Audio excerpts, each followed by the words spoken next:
Okay, Susan, can you give me do we have all the forms filled out yet?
If you're still filling out those forms, I'll give you a few more minutes.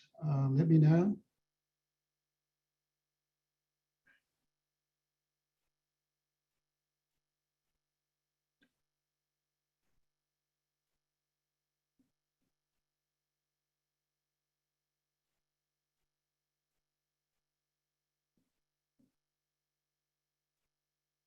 Okay, let me introduce the keynote speaker. I'm really delighted to have Albert Morales, the Chief Financial Officer at Malta Incorporated, which interestingly enough, it deals with energy storage. In fact, their strong point is in providing long duration storage, which is very much in the news these days.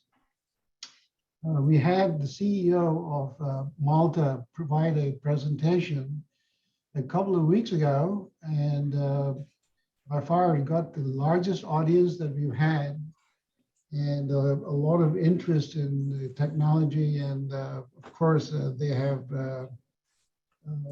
done some very interesting things. It originated from a project with Google X, I believe, and went on to become a company, got a lot of funding from various different sources. So Al comes to us with a very impressive background himself. He's a chief financial officer of Malta Incorporated, as I mentioned, and the leading developer of long duration energy systems. He joined Malta from PurEnergy, a provider of asset management services to private equity firms, where he was the president. Al has over 20 years experience with management, finance, and legal expertise in the energy, manufacturing, and infrastructure industries. His successful track record of company building includes roles as managing director of energy management, CFO of the Gainesville Renewable Energy Center, a 100 megawatt biomass power project, CFO of American Renewables, a biomass project development platform, and COO of Environmental Power Corporation. Al received a JD from Columbia Law School, where he was a member of the board of editors of the Columbia Law Review, an MBA from Columbia Business School, and a Bachelor in Economics from Cornell University. Welcome, Al. Thank you very much. When you read it out like that, it makes it sound impressive, but really I am just still trying to figure out what I want to be when I grow up. So I've just decided to try a little bit of everything along the way. Can you see me okay? I've got my camera on, but I don't. You can see it. Okay, great. So thank you very much. And thank you for inviting me here today. Good afternoon to everyone. And to the 2022 graduating class of the Lehigh University Master's Program in Energy Systems Engineering. Congratulations, this is fantastic. I really am honored and humbled that I've been asked to speak to you. I believe you're individuals whose intellectual capacity, educational zeal, and work ethic almost certainly surpass my own. I understand that I'm expected to provide you with some words of wisdom. And if Ramya spoke to you or spoke a few weeks ago, I know that that's a very tough act to follow. And Dr. Schenker told me this and said, make sure your speech is inspirational. So it's a little tough here. It's also in a speech of this type, it's expected that some humor be woven in. And as if all of this weren't daunting enough for me, I'm especially humbled and frankly, I'm kind of frightened to be speaking to you because as engineers, you actually have practically applicable skills, right? This is something that I gravely lack. I mean, please don't emphasize this or don't publicize this, but I majored in economics. As if that weren't bad enough, as Dr. Schenker just said, I got a law degree and then to further compound matters, an MBA. All of this just means that when the zombie apocalypse arrives, you will be far, far better prepared than I to deal with the ensuing mayhem. You know, you'll be building barricades and trebuchet, and I'm just going to be there helpless. By this point in my career, I really have learned that it really all starts with the engineers. Let me give you just a little bit of personal background. You just heard the high points, but there is an arc here, and I think it's important. I got out of school and I started my career as a corporate attorney. I was in Manhattan doing mergers and acquisitions and corporate finance. And, you can be kind of self-important, fresh out of school, early or mid 20s, on the 30-something floor of a skyscraper in Manhattan with my own office with a window, a potted plant, and a secretary outside. But it didn't take long for me to realize that I wasn't really doing anything, right? As a corporate attorney, I wasn't building anything. I was really, us and the accountants just get hired to sweep up the details. It struck me that the folks who were really doing things were the companies that we represented, right? They were making products, implementing business plans, and I didn't want to spend my life sweeping up the details. So I quit and I did a brief stint in investment banking. As a banker, you're involved a little bit earlier in the process. You help companies raise money to implement their plans. You help put together transactions. But at the end of the day, you're still just an advisor, right? You never really take ownership of anything. I then left there and joined a merchant banking firm, which is it was essentially a private equity shop where the house owned and managed a number of companies. This for me was one step further along the arc of actually being involved in doing and building something, right? I wasn't day-to-day management, but I did have a level of responsibility for the companies in the portfolio and for the results, and the decisions that I made mattered because I had to own it at the end of the day. And then finally, I moved on to be day-to-day management. I was COO of a company that was developing anaerobic digesters. And that was my entree into the energy sector. And renewable to boot. We were creating green, renewable natural gas.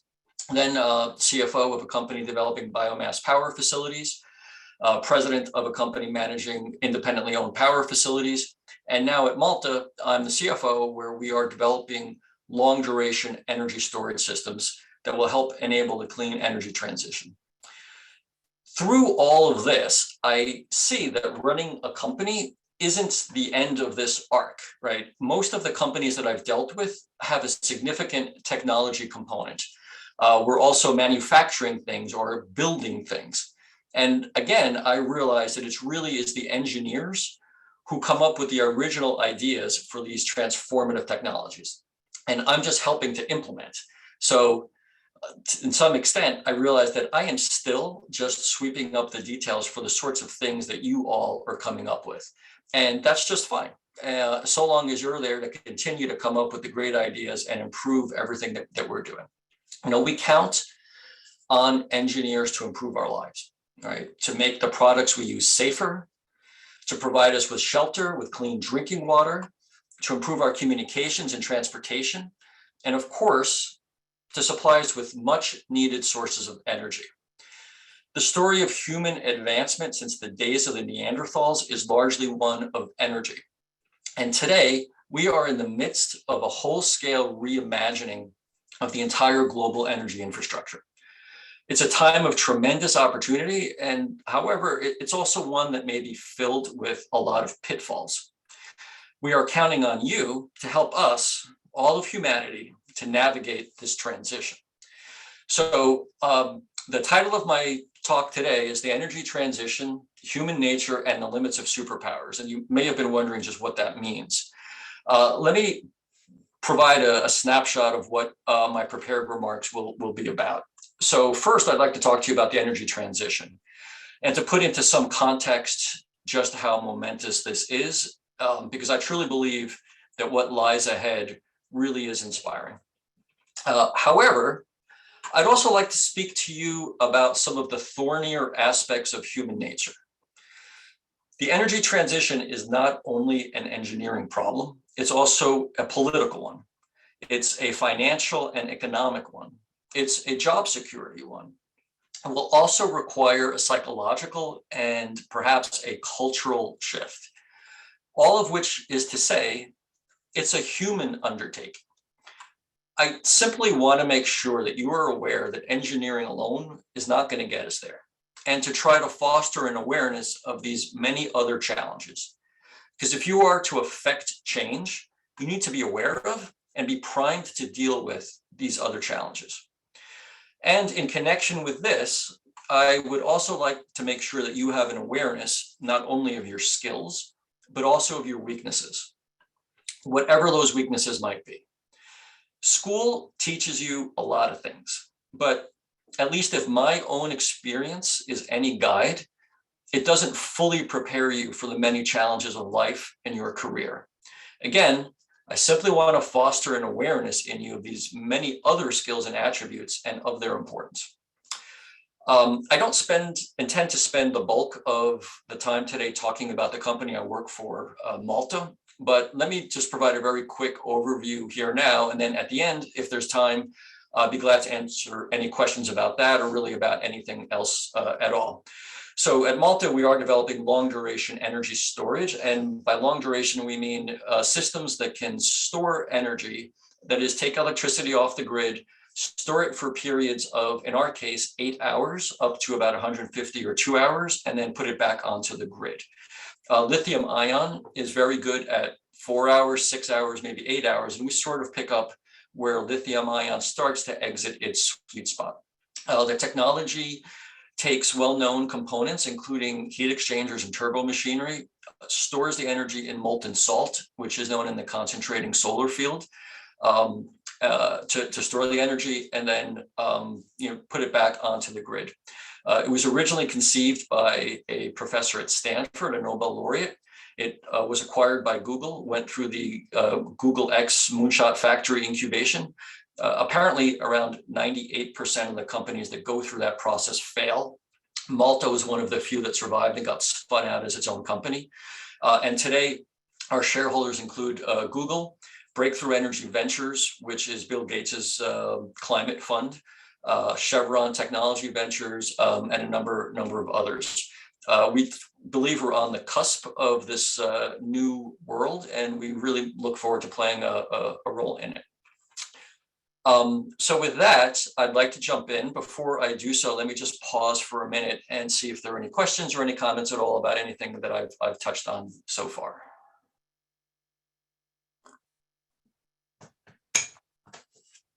Okay, well then, let me start with the energy transition.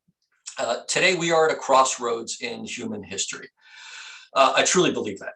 The global energy industry is one of the largest in the world. It's valued at about $5 trillion a year. Right? Untold trillions of dollars have been invested in the global energy infrastructure over the past decade. Coal began to be used widely around the 1840s, oil in the early 1900s, and natural gas in the 1930s. Today, over a century later, these fuels still account for the vast majority of our global energy supply. An entire global economic and geopolitical ecosystem is built on this infrastructure. Just think of the economic, political, regulatory, and other regimes that rely on and cater to this infrastructure. Changing all of this is a monumental undertaking, and it will not happen overnight. And yet, it is changing. It's changing far more rapidly than anyone had imagined, even just a decade ago. Even within long-duration energy storage, within the year that I've been with Malta, I've seen the conversation change from a year ago with utilities when their response would be something along the lines of, now what, long duration storage, is that like a battery? To today, it's the utilities are saying, we understand that we need this. We don't quite have our arms around it yet or how it's going to fit into the system, but I can see it's coming fast and we need to figure it out, help us figure it out. And that's just within the past year. You know, I sometimes hear people talk about the energy transition as something that's about to happen or that might happen. That gets it wrong. It is happening. It's in full swing right now. We have a confluence of factors that are coming together to drive change.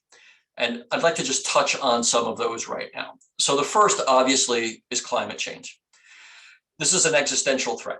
Right. In August of 2021, the UN Secretary General Antonio Guterres described the latest Intergovernmental Panel on Climate Change as, quote, a code red for humanity. This report confirmed that the world remains on pace to blow past the goal of restricting warming to 1.5 degrees C above pre-industrial level.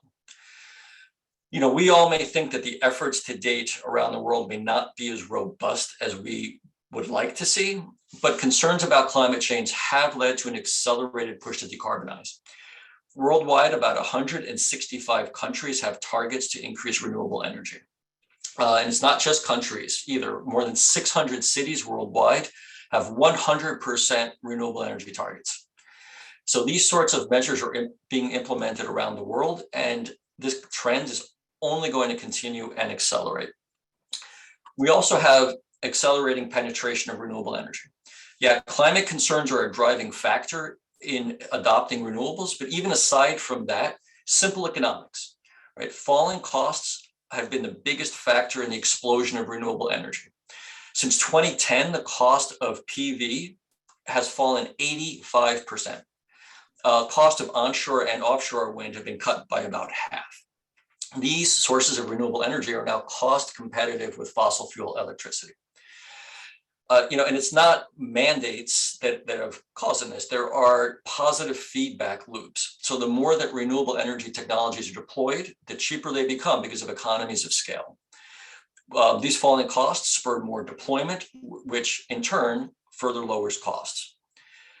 As these renewable energy technologies are further modularized and standardized, cost improvements or technological advances made in one place can quickly be copied elsewhere. So even for those around the world who don't believe in climate change, it's just purely economic. This is happening, it's going to accelerate. Then there's also electrification. You know, we are continuing to move to an increasingly electrified economy. We just cannot live without our electronic devices, our widescreen TVs, our home appliances. You know, we're now also rapidly moving to electrify our transportation sector with the growth of electric vehicles. A recent forecast that I saw indicates that EV sales should grow to be about 30% of all new car sales in 2030. Today, they're about 3% of car sales. That's just to put that in numbers. Today, it's about 500,000 cars a year around the world. In 2021 were electric. By 2030, it's supposed to be nearly 5 million. That is tremendous growth and going to cause tremendous strains in our grid. Then again, there's also just global growth. Today, around 40% of the world's emissions are produced by the richest 16% of the population. Simply put, affluence drives emissions. About 1 billion people on the globe today do not have access to reliable electricity. The majority of them are in sub-Saharan Africa. As more and more people around the globe begin to live like people do in rich countries, their energy use is going to rise significantly. In fact, it's estimated that global energy demand will rise by 50% by 2050. There is, I believe, here a great opportunity to leapfrog the incumbent technology, bypass fossil fuels, and go directly to renewables. This is sort of similar to what happened in many places in sub-Saharan Africa with telecom. There were not even landlines, and rather than going to landlines and then to mobile, these places just went straight to mobile, and I can foresee something very similar happening with energy. We also have an aging, somewhat creaky transmission and distribution infrastructure in this country. We'll talk a lot about it a little bit later, but the changing nature of generation is complicating the grid. But even before taking that into account, decades of deferred expenditures are starting to take their toll. Substations in particular need upgrading. Distribution lines are increasingly placed underground, both for hardening and aesthetic reasons. And then there are security and supply chain concerns. The events in the Ukraine have shined a very harsh spotlight on energy security and supply chains. To a large extent, much of Europe is held hostage due to its reliance on Russian natural gas. This is only supercharging the need to move more rapidly to secure local energy production and storage. So those are a lot of the factors that are driving this energy transition. And as a result, there's a great deal that's happening today. There is tremendous change happening, and where there is change, there is opportunity. And that is opportunity, obviously, for which all of you are extremely well positioned. So for the past decade, new power generation capacity being installed has outpaced conventional generation. 10 years ago, new generation being implemented in this country was about, or this is globally, was about 50%. Today, globally, 80% of new power generation that's being installed is renewable. That's 80%. I think that is really an unbelievable metric. This is rippling through the entire power generation ecosystem. So banks, for example, many international commercial lenders simply will not lend to new fossil generation. Coal basically can't get financing, and it's also starting to spread to natural gas. Equity funds need to report their ESG figures. Every investment they make needs to have, for many of these funds, needs to have an ESG scorecard, which includes things like emissions, all of which gets rolled up for an overall ESG score for the fund as a whole.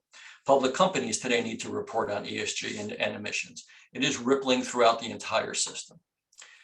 Now, some will tell you that, yeah, that's great, but renewables still accounts for a very small part of the overall installed base of existing fossil assets. Some in the industry will tell you that it's going to be there for a very long time, that it's not going anywhere.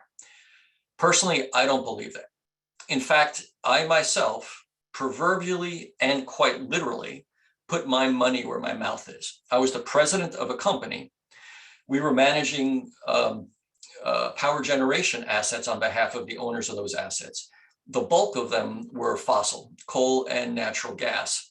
And I started to transition us to also manage some renewable assets. And we were getting started there. But I saw that there were issues to us doing that. And I left. I said, I want to place myself firmly in the future of energy.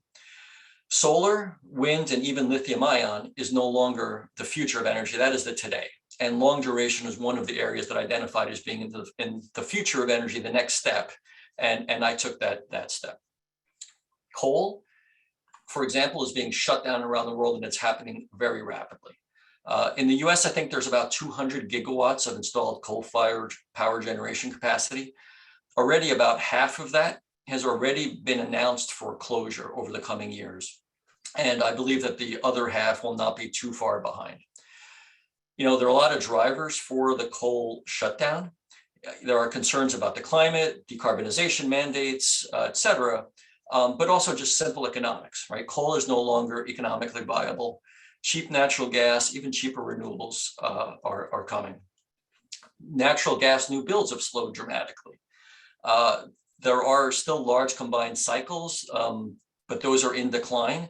Really, if there's been any new build, it's been peakers, really to fill that gap from intermittent renewables. However, I've seen some modeling, taken Lazard's levelized cost of energy for a variety of different types of power generation. We've overlaid that with the expected cost curves for showing cost declines in longer duration energy storage systems over the next 10 years. When paired with cheap renewables and long duration energy storage, what this shows is that renewables with storage will provide firm baseload power cheaper than the marginal cost of dispatching existing fossil assets. And I think it's by 2030, this modeling shows that happening. So at that point, even fully depreciated existing fossil assets will be outcompeted by new renewables. At that point, I think it's game over. What this reminds me of is a TED Talk I watched once by a guy named Tony Seba. I don't know if you're familiar with him. He is a Silicon Valley thought leader that's focused on energy. If you haven't seen it, you should go watch it. It's about an hour long. But there's one little piece in it in particular that struck me. He shows two photographs taken from the same vantage point of Times Square. One was in the very early 1900s, and the Times Square was almost completely filled with horses. And if you look carefully in one corner, there's about one or two cars. This is right when cars first were being deployed. Exact same photograph 13 years later, Times Square is filled with cars, and you can kind of see one or two horses. So within the span of 13 years, the incumbent technology horses was replaced by cars, simply because cars were better. The world only moves faster and faster, and I see when we reach that tipping point that things will change very rapidly. Now, this energy transition is not without its challenges, right? There obviously is intermittency. You're well aware of that. The existing fossil assets can provide baseload power. They have load following capabilities.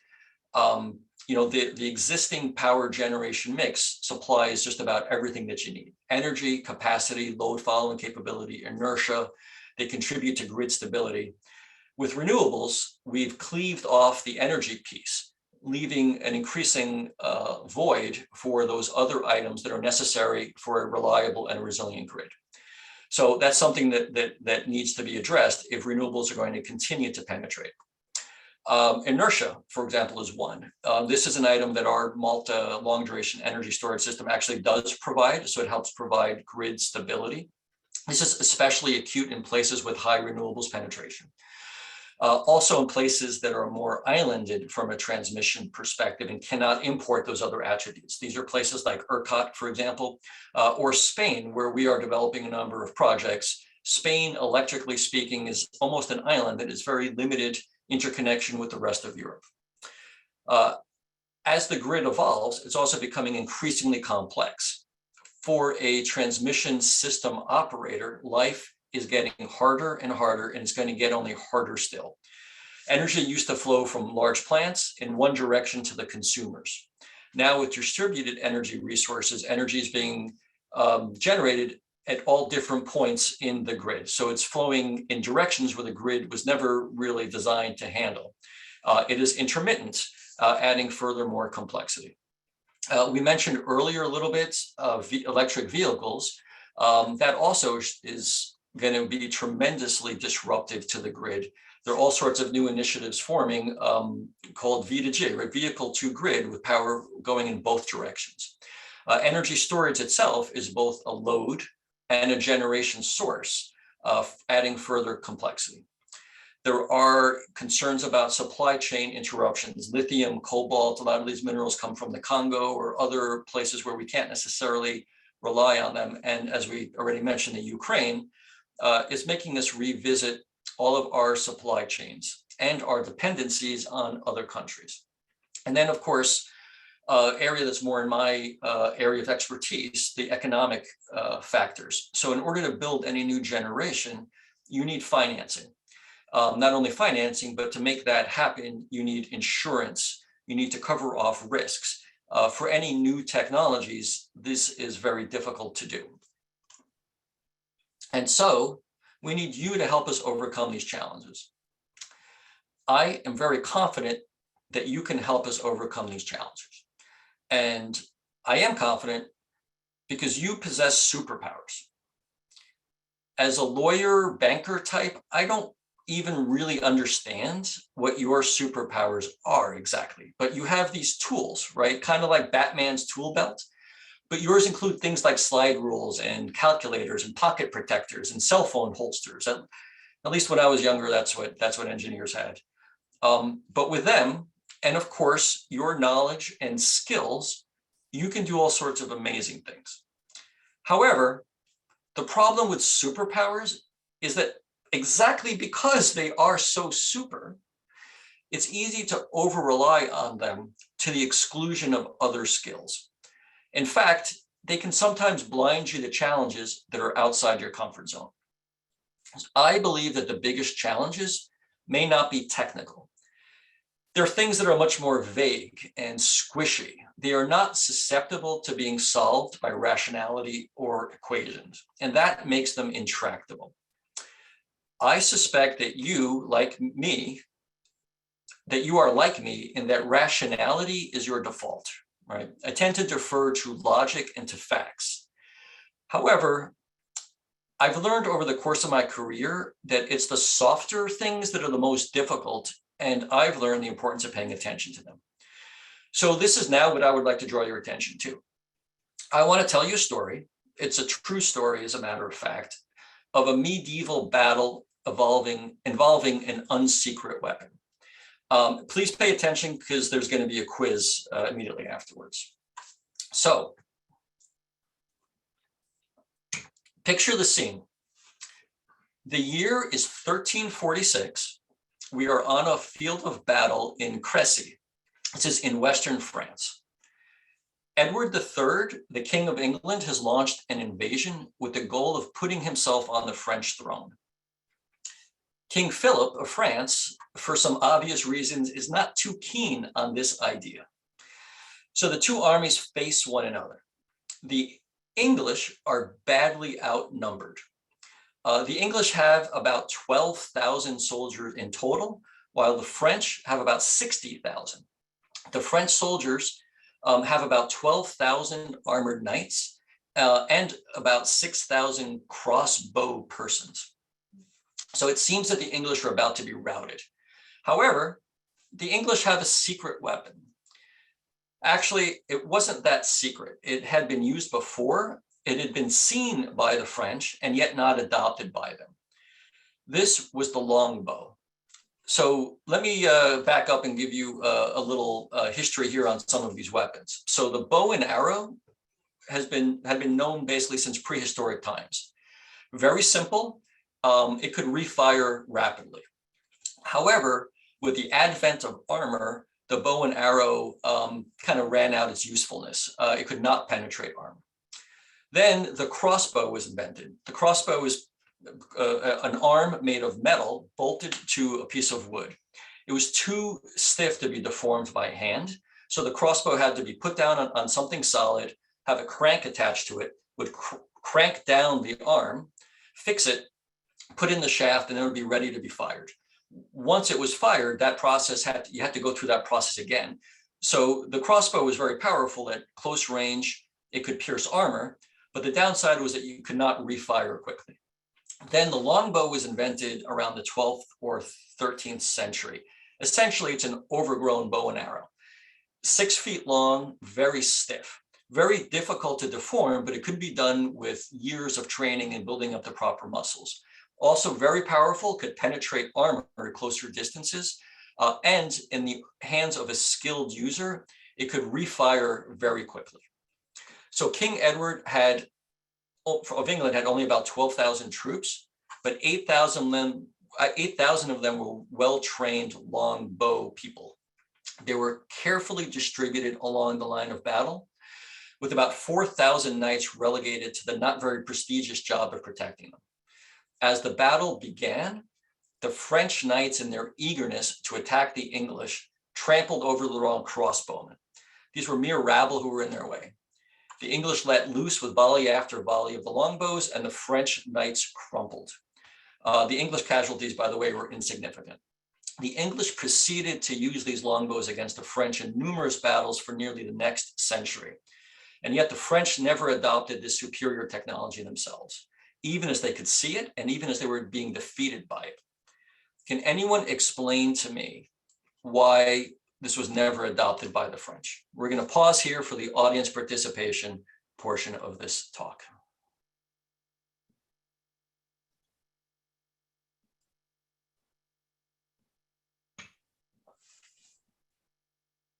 Can't be any good because it wasn't invented by me.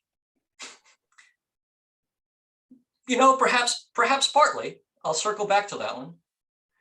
Anyone else? It seems like they were so focused on having that superior crossbow technology that they thought it was a downgrade to even try to like train these people to use this this seemingly generic bow and arrow. Kind of, you're onto something when you said when you mentioned the training. One more, and then I'll continue.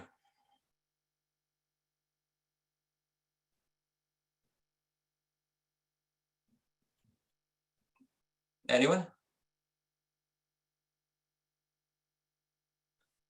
All right, I'll go on. So it's my understanding this was basically due to cultural and psychological reasons. So the knights were the nobility, right? The crossbow, these were handled by the rabble. Crossbow could be handled by anybody. You know, low-born rabble could be treated as such. They were easily replaceable. But the longbowman was not the case. It was very, very difficult to use a longbow. It took years and years of training. So a country needed to be willing to invest in that training. And then once you had invested in that training, you cannot easily replace a longbow person, right? These were low-born rabble, but you had to cherish them like jewels because you couldn't replace them. So an aristocratic army would find it very psychologically difficult to do so. They'd rather just have low-born rabble that they could replace when needed than treat them like jewels. And it took 100 years for the French to be able to make that cultural shift. So what relevance does this story have for us today? Why am I telling you this story? Again, anyone have any ideas?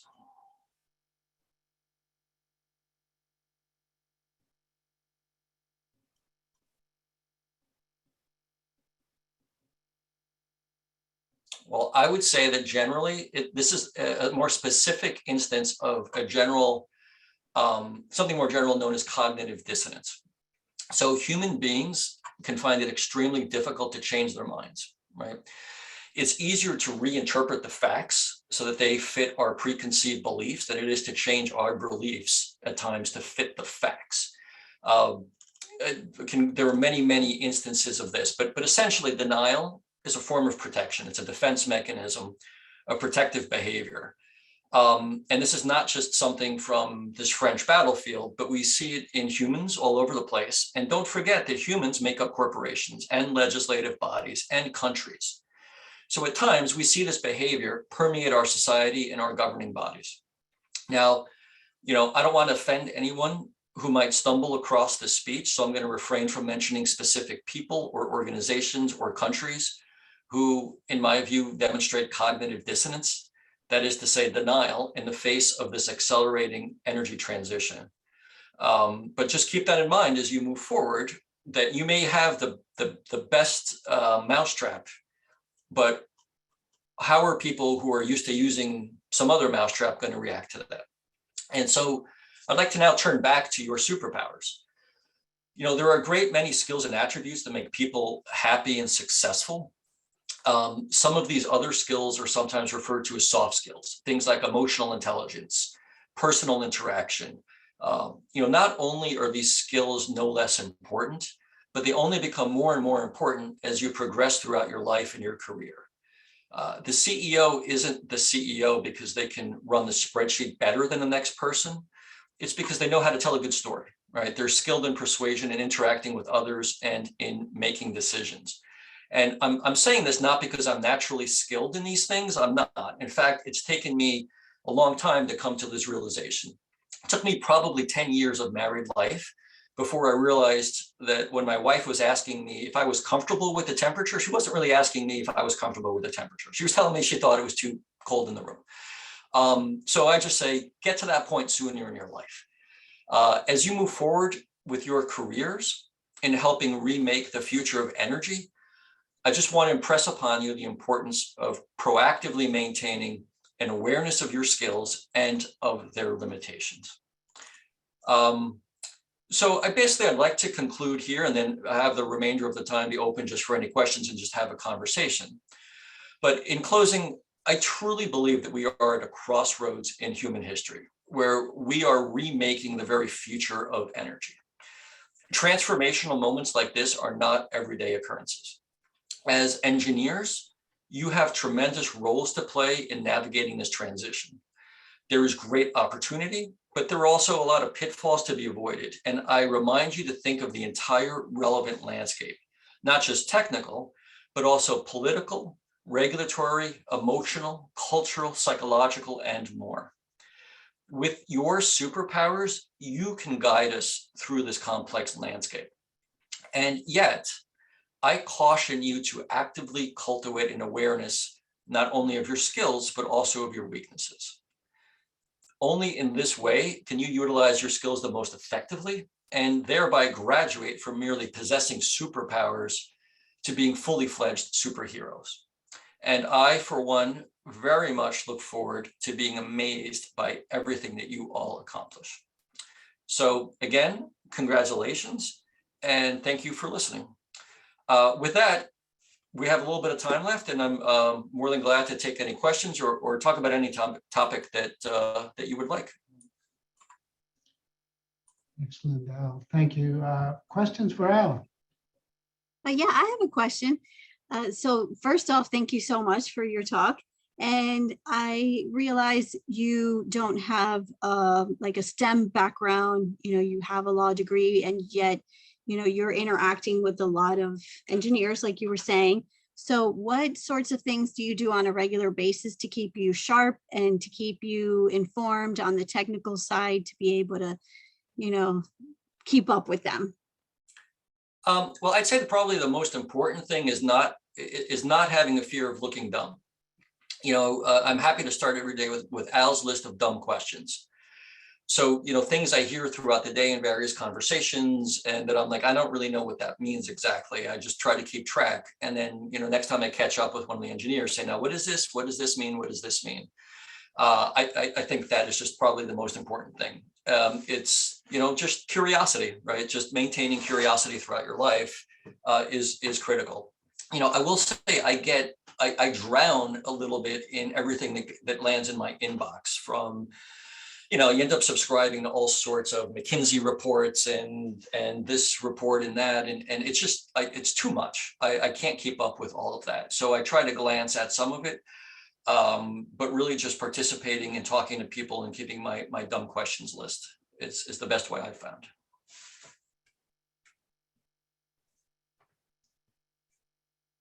Anybody else commenting on Al's presentation, talk? So Al, I touch upon this, and I've mentioned this to my students too.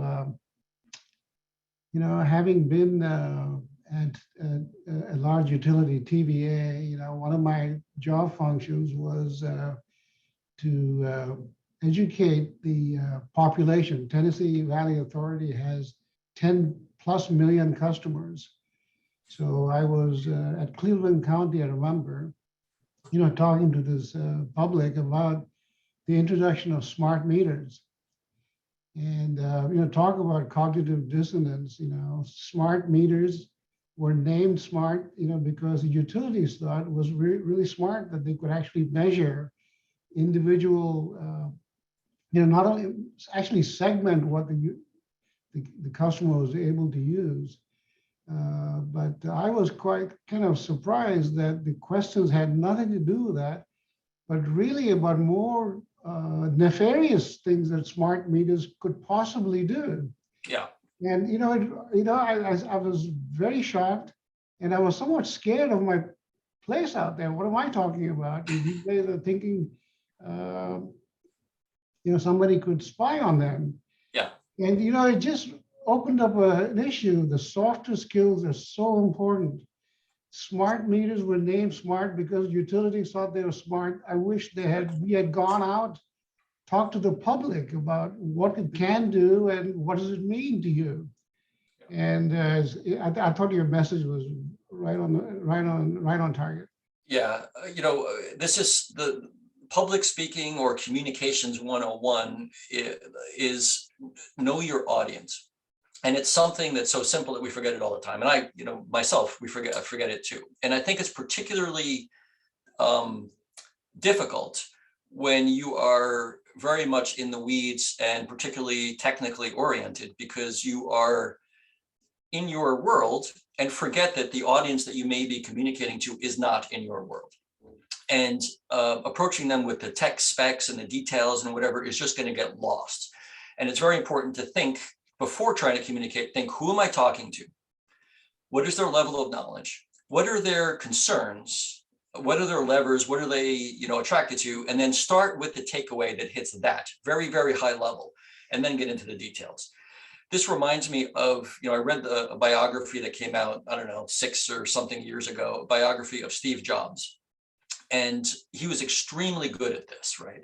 When you think of some of you may be too young to recall, but when computers were first being marketed, it was all technical details. This many gigs of RAM, this hertz, this, that, and it just, for the average person, it just doesn't mean anything.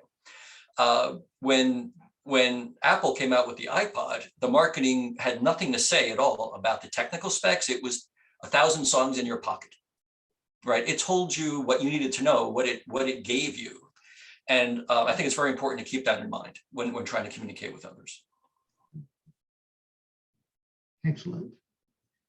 Well, thank you again, Al. And I think this is a very important message you conveyed. And Liam, did you have a question? Oh, yeah. So I guess I had one more, so in the same kind of realm of the cognitive dissonance challenges that you face.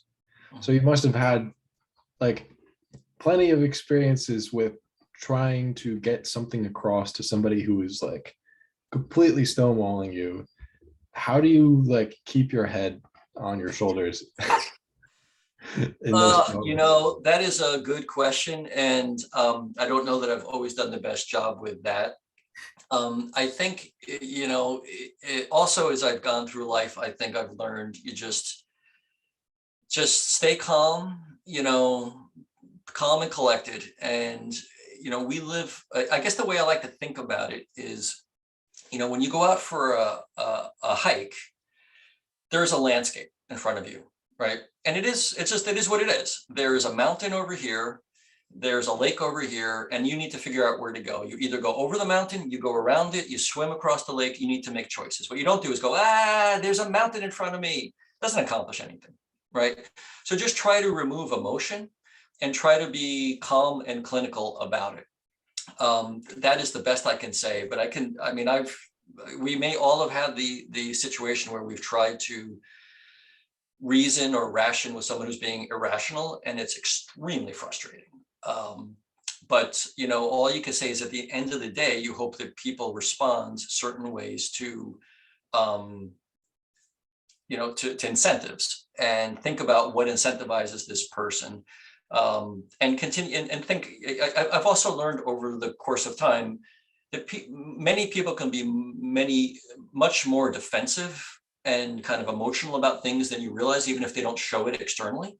So, it doesn't help to push folks, I find. Just, you try to approach situations collaboratively, and more often that is the better approach.